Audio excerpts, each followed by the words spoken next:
ಎಲ್ರಿಗೂ ನಮಸ್ಕಾರ. ನಾನು ನಿಮ್ಮ ಕರಿಯಪ್ಪ.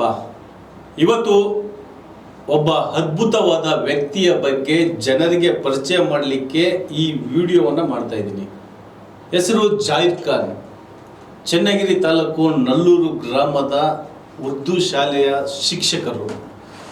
ಇವರು ಮಾಡಿರ್ತಕ್ಕಂಥ ಸಾಧನೆಗಳ ಬಗ್ಗೆ ಹೇಳ್ತಾ ಹೋದರೆ ಪಟ್ಟಿಗಳೇ ಸಾಲದು ಅಂತ ಹೇಳ್ತಾರಲ್ಲ, ಆ ರೀತಿಯಾಗಿ ಸಮಾಜ ಸೇವೆಯಲ್ಲಿ ಗುರುತಿಸಿಕೊಂಡಿರ್ತಕ್ಕಂಥ ಜಾಹಿರ್ ಖಾನ್ ಅವ್ರ ಬಗ್ಗೆ ಸಮಾಜದಲ್ಲಿ ಕೊರೋನಾ ಸಮಯದಲ್ಲಿ ಪ್ರತಿಯೊಬ್ಬರಿಗೆ ಯಾವುದೇ ಜಾತಿಯನ್ನು ನೋಡದೆ ಪ್ರತಿಯೊಬ್ಬರಿಗೆ ಸಹಾಯ ಹಸ್ತವಾಗಿ ನಿಂತಿರ್ತಕ್ಕಂಥ ಜಾಹಿರ್ ಖಾನ್ ಅವರಿಗೆ ನ್ಯಾಷನಲ್ ಅವಾರ್ಡ್ ಸಿಕ್ಕಿದೆ. ಹಾಗಾಗಿ ನಮ್ಮ ನವಗ್ರಹ ಸುದ್ದಿವಾಹಿನಿಯ ಎಲ್ಲರ ಮುಖಾಂತರ ಶುಭಾಶಯ ಕೋರ್ತಾ ಇದ್ದೀವಿ, ಹಾರೈಸ್ತಾ ಇದ್ದೀವಿ. ನಮಸ್ಕಾರ.